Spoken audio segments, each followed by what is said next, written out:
Welcome back ناظرین، آپ programme دیکھ رہے ہیں پاکستان ٹوڈے۔ جی شرائع صاحب آپ بات کر رہے ہیں، اب ہم کنکلوژن کی طرف چلیں گے کہ یہ بیماری تو ہے، اب ہم سجیشن دیں گے لاسٹ میں اپنے طور پر کہ کرنا کیا چاہیے، اسٹیٹ کیا کرے، لوگ کیا کریں، پی پی ایل کے طور پر پرائیویٹ پارٹنرشپ پر کریں، یا سیکیورٹی کی کون سی حدیں ہوں، یا اس یہاں تو تھانہ بھی مصیبت ہے کہ کہیں کو آدمی چھوٹی موٹی انٹرٹینمنٹ کرے تو علاقے کا ایس ایچ او اس کو چلنے نہیں دیتا، یعنی وہ بکری ایک سیاپا ہے، وہ کہتے ہیں جواب کرا رہے ہیں، بے شک جواب نہ کرا رہا ہو، اس پہ یہ سجیشن بھی دیں۔ اقبال شاہ صاحب بے شمار آپشنز ہیں۔ دیکھیے جب انحطاط ہوتا ہے، جب کہیں کو شٹ ڈاؤن ہوتا ہے تو وہ پرائیویٹ سیکٹر اس شٹ ڈاؤن کو ختم نہیں کرتا، اس کو گورنمنٹ پہلے انیشیٹو لیتی ہے، گورنمنٹ پہلا پتھر پھینکتی ہے اور اس کو فالو کرتی ہے پھر جنرل پبلک۔ دیکھیے ہمارے انویسٹر کی سائیکی یہ ہے نا کہ کوئی آدمی اس وقت تک انویسٹمنٹ کرنے کے لیے تیار نہیں ہوتا جب تک اس کو یہ 100% شورٹی نہ ہو کہ اس کو 200 گنا منافع ہوگا۔ تو میں سمجھتا ہوں کہ ہمارے پاس انفراسٹرکچر موجود ہے، ڈسٹرکٹ ایڈمنسٹریشن ہے، کارپوریشن ہے، وہ تو کام کر سکتی ہیں۔ ہوا کیا، دیکھیے میں بالکل ٹو دا پوائنٹ آتا ہوں کہ ریئل اسٹیٹ کے بزنس کو پروموٹ کیا گیا، لہذا تمام کاروباروں سے پیسے نکال کے لوگ ریئل اسٹیٹ کی طرف آ گئے۔ بڑے اچھے اچھے کریڈیبل فلم ساز تھے، اسٹوڈیو چل رہے تھے، 200-250 فلم بنتی تھی اس ملک میں، وہ کہاں گئے؟ وہاں سے لوگوں نے پیسہ نکالا اور سوچا کہ یہ تو رسک ہے، جتنے کروڑ میں بھی بنتی ہے، چاہے اس کو 1 کروڑ میں بنتی تھی یا 10 کروڑ میں بنتی تھی یا لاکھوں میں بنتی تھی، لوگوں کہ نہیں یار یہ رسک ہے، یہاں سے نکالو پلاٹ خریدو۔ وہ 1 پلاٹ سے 2، 2 سے 10، اس کے بعد ہاؤسنگ سوسائٹی پہ برمار ہے۔ ریئل اسٹیٹ کے سیکٹر نے آپ کے تمام کاروبار جو ہیں ان کو تباہ و برباد کر دیا۔ یہاں پہ گورنمنٹ کو سوچنا چاہیے تھا۔ چلیے جی وقت بیت گیا، اب آپشن موجود ہے، میں کہتا ہوں یہ تو آپ کہہ رہے ہیں بھئی آپ کو اسٹیٹ لینڈ کتنی پڑی ہوتی ہے، اگر وہ آدمی اس طرف آنا چاہتا ہے تو اس کو لیز پر دیا جائے، اس پر سر کوئی حرج نہیں ہے، اس میں بھی لوٹ مار ہوئی نا، کوئی ڈھنگ کا کام تو ہوا نہیں۔ ہاؤسنگ سوسائٹی آپ مایوس ہو رہے ہیں ڈاکٹر صاحب، ہوا کیا ہے ڈاکٹر صاحب مایوسی تو نہیں ہونی چاہیے، یعنی میں کہتا ہوں کہ ہو سکتا ہے، کون سا کام نہیں ہوتا، ہمارے پاس انفراسٹرکچر موجود ہے، اسٹیٹ لینڈ موجود ہے، لون دیا جا سکتا ہے۔ اب یہ حکومت بار بار جو مختلف سیکٹر میں لون دیتی ہے، ہاؤسنگ سوسائٹیوں کی بات کی کہ ہاؤسنگ سوسائٹیوں میں بھی مینڈیٹری ہو کہ آپ نے یہ ایک چیز انٹرٹینمنٹ کے لیے بنانی ہے، اگر 6 ستمبر آیا تو آپ نیشنل ایشو کے اوپر ڈرامہ یا کوئی فلم چلائیں گے، تو کیوں نہیں تو قوم کی ٹیچنگ ہو سکتی؟ جی بالکل ہو سکتی ہے۔ میرا خیال ہے کہ ہر چیز گورنمنٹ پہ نہیں ہم ڈال سکتے۔ ہاں یہ بات وجہ یہ ہے کہ اب گورنمنٹ کیا کیا کام کرے۔ ایک ایسا ملک جہاں پہ معاشی مسائل ہوں، وہاں جب ادارے ہیں آرٹ اور کلچر کے لیے تو ان اداروں کو کام کرنا چاہیے اس حوالے سے، اور ان کو بہرحال فیسیلیٹیٹ ضرور کرنا چاہیے گورنمنٹ کو، اور وہ ادارے کام کریں۔ باقی جو ہمارے معاشرے کے انٹلیکچوئلز ہیں، وہ ادیب ہیں، ڈرامہ نگار ہیں، کہانی کار ہیں، ان کو بھی سوچنا چاہیے، اور لوگوں کو جس طرح انہوں نے کہا کہ سب نے پیسے نکالے اور ریئل اسٹیٹ میں ڈال دیے، تو یہ ایک توازن رکھنا چاہیے کہ آپ ایک ہی چیز کے پیچھے بھاگ رہے ہیں تو باقی چیزیں نظر انداز نہ کریں۔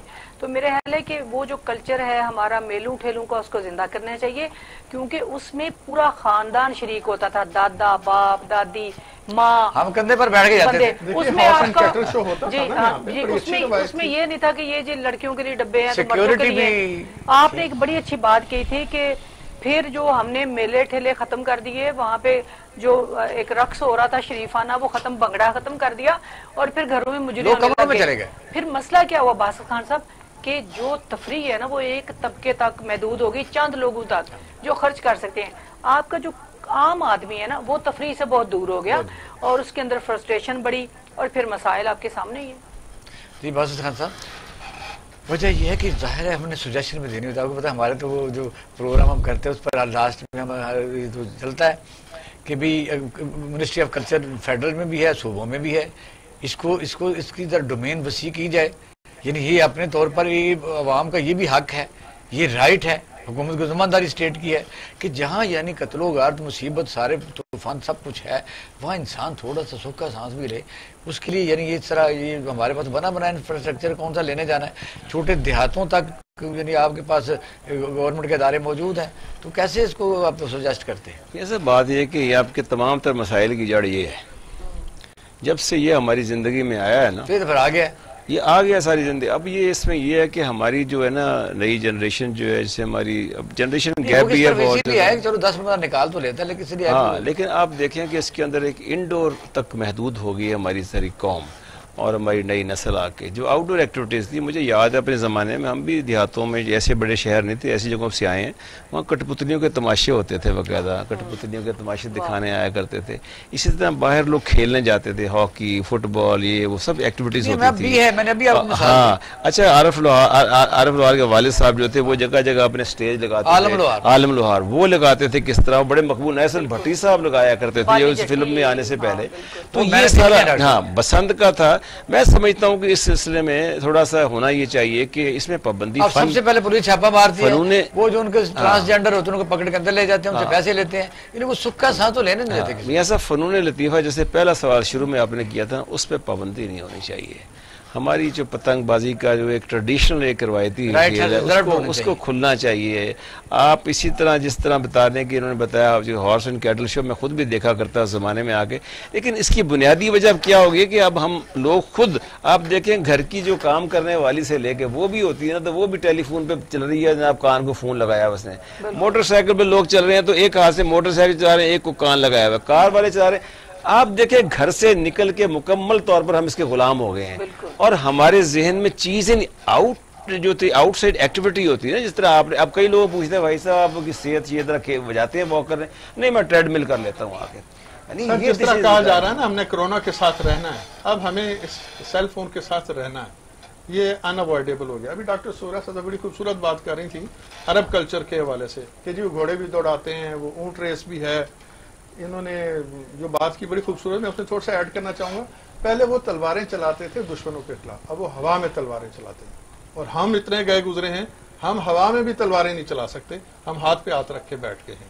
تو میں سمجھتا ہوں کہ ہمیں سوچنا چاہیے. جی لاسٹ کمنٹس ڈاکٹر صاحب. میرے خیال ہے اتنی مایوسی کی ضرورت نہیں ہے, انشاءاللہ ہم اس معاملے سے نکلیں گے. اور میں خود ایک ادارے کی ڈی جی ہونے کے حوالے سے پلان کر رہی ہوں کہ ہم پنجابی کا ڈرامہ بھی بنائیں, اور فلم کے حوالے سے بھی میں نے کچھ لوگوں سے بات کی کہ ہم مل کے چھوٹے بجٹ کی فلمیں بنائیں جس طرح ہمارے مسایہ ملک میں بنتی ہیں, اور اس میں وہ ضرور نہیں کہ بڑا لاش پاش آپ اس میں ماحول دکھائیں, جو ہمارے ایشوز ہیں ایشوز پہ بنائیں, اور ساتھ مزاح ہو, ہلکی پھلکی ہوں, تو لوگ اس کی طرف آئیں گے. اور انشاءاللہ لاہور میں ہم اس طرف کام کریں گے تاکہ لوگوں کو روزگار بھی ملے. اور بہت شکریہ, میں پینل کا شکریہ ادا کرتا ہوں. ناظرین آپ نے ہمارا پروگرام دیکھا, جو باتیں ہم نے کی ہیں یہ آپ کو پتہ ہے.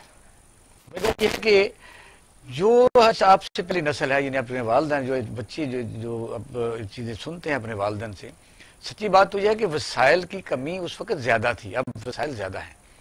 وجہ یہ ہے کہ ہوا کیا کہ لوگ سینما سے دور ہو گئے, میلوں سے دور ہو گئے, اور یہ ہے کہ اسٹیٹ اپنا فرض ادا کرنے میں ناکام رہی.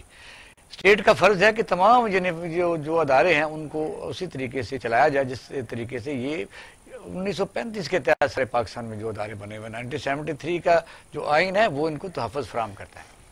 وجہ یہ ہے کہ کلچر اینڈ ٹورزم اس قسم کے جو ادارے ہیں یہ بالکل عوام کی فلاح و بہبود اور سہولیات کے لیے ہوتے ہیں, وہ یہ کمرشل نہیں ہوتے.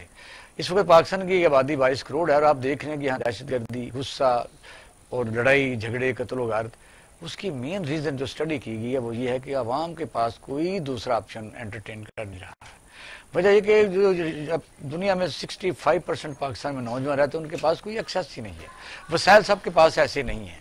بڑی بات یہ کہ لاہور ہمارے پاس جیسے اربن کوئی بڑا شہر اب لے لیں, ان میں ایک مخصوص بازاروں میں جو غریب لوگوں کے بھی جوان بچے اچھے خواب لے کے گھومتے رہتے ہیں, پھر ان کو غصہ آتا ہے کہ وہ ان چیزوں کو نہ کھا سکتے ہیں نہ پہن سکتے ہیں, اور مخصوص ملک کا طبقہ اس وسائل کو لوٹ کے اپنے تجوریاں بھر رہا ہے جن کا کوئی احتساب بھی نہیں آج تک ہو سکا, اور آئندہ بھی نظر یہ آ رہا ہے کہ بڑے بڑے لوگ شاید احتساب سے بچ جائیں گے. وجہ یہ حکومت کو کیا کرنا چاہیے, ہمارے پینل کا یہ خیال ہے کہ انفراسٹرکچر موجود ہے, اور یہ کہ اس کو ایک فنون لطیفہ کے طور پر عوام کی فلاح و بہبود کے لیے لینا چاہیے, تاکہ عوام جو ہے وہ اتنی سٹریس سے تھوڑا سا باہر نکل سکیں.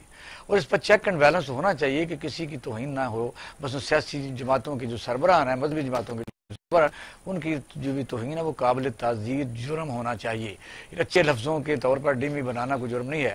میں سمجھتا ہوں کہ حکومت کو اس سلسلے میں بڑا فوری طور پر اقدامات کرنے کی ضرورت ہے. تو ہم اچھی امید کے ساتھ اس پروگرام کا اختتام کرتے ہیں. کل ایک نئے موضوع کے ساتھ حاضر ہوں گے. اپنا اور اہل خانہ کا خیال رکھیے گا. پاکستان زندہ باد.